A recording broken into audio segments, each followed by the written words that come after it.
Jacob's new dress. Jacob ran to join Emily in the dress-up corner.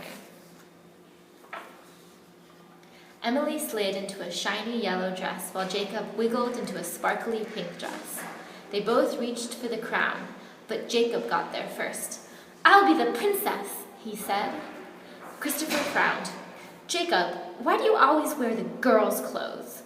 Put on the knight armor. That's what the boys wear." "Christopher, stop telling us what to do," said Emily. Miss Wilson heard the kids. Hub, hubbub. "What's going on, kids?" "Jacob is wearing girls' clothes," complained Christopher.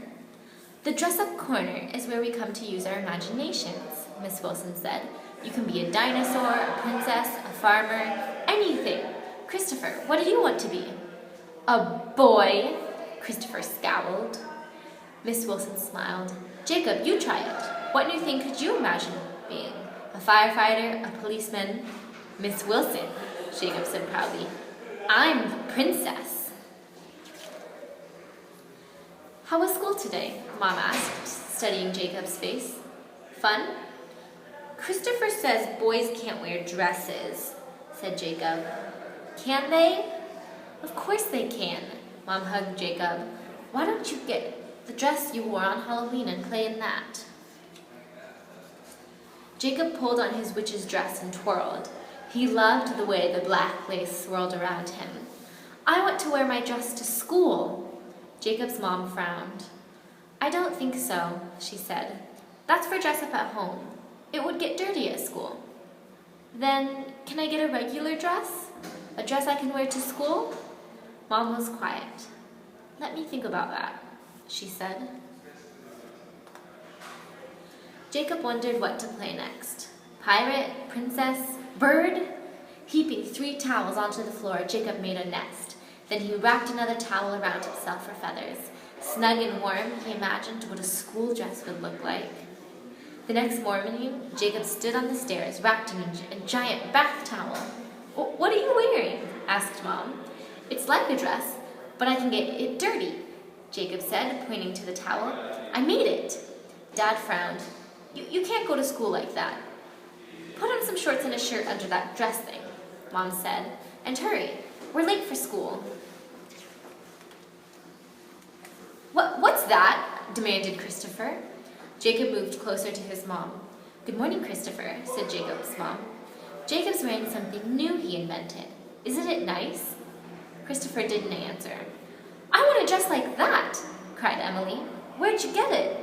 "It's not a dress," said Jacob, glancing up at his mom. "It's a dress thing." Jacob saw Emily smile and grinned back. "I can make you one." The playground was full of laughter and running feet as the children played tag. Christopher sneaked up, yanked off Jacob's towel, and ran away, whooping. "Christopher is mean," hissed Emily. Jacob watched Christopher wave the towel like a captured flag and started to cry.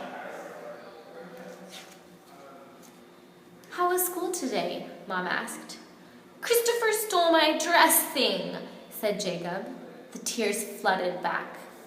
Mom hugged Jacob. "I'm sorry, Christopher. I'm sorry. Christopher's not always a good friend." "Mom," whispered Jacob, "can you help me make a real dress?" Mom didn't answer. The longer she didn't answer, the less Jacob could breathe.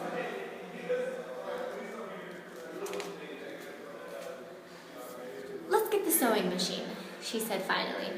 Jacob felt the air refill his body. He grinned. Mom smiled back. "There are all sorts of ways to be a boy," she said. "Right?" Dad looked up from his book. "Mom and I made a dress," said Jacob quietly. Dad studied the dress. Jacob started to get that can't breathe feeling again. "I can see you worked very hard on that dress," said Dad. "Are you sure you want to wear it to school?" Jacob nodded. Dad nodded back and smiled. "Well, it's not what I would wear, but you look great." Jacob skipped up the front walk to school. He found Emily inside and showed her his new dress. They found matching colors in their clothes and laughed. Purple and white. Do you want to play dress up? Asked Emily. No, monkey bars. Together they ran out to the playground. My mom and I made this dress, Jacob said proudly at circle time. We used her sewing machine. That's wonderful, said Miss Wilson. Was the sewing machine hard to use? Why does Jacob wear dresses? Interrupted Christopher. Miss Wilson paused. I think Jacob wears what he's comfortable in, just like you do. Not very long ago, little girls couldn't wear pants. Can you imagine that? Christopher shook his head. I asked my dad, and he says boys don't wear dresses. Jacob rubbed the hem of his dress, looking at the little stitches he'd sewn himself. He could hear Miss Wilson and the other kids talking, but their words sounded far away. On the playground, Christopher yelled, Let's play tag, boys versus girls. Jacob, you're on the girls' team. A bunch of kids laughed. Jacob felt his dress surrounding him like armor. Soft, cottony, magic armor. Christopher, I made this dress and I'm proud of it, and I'm going to wear it. And you know what else? Jacob tagged Christopher. You're it! Jacob sprinted across the playground, his dress spreading out like wings.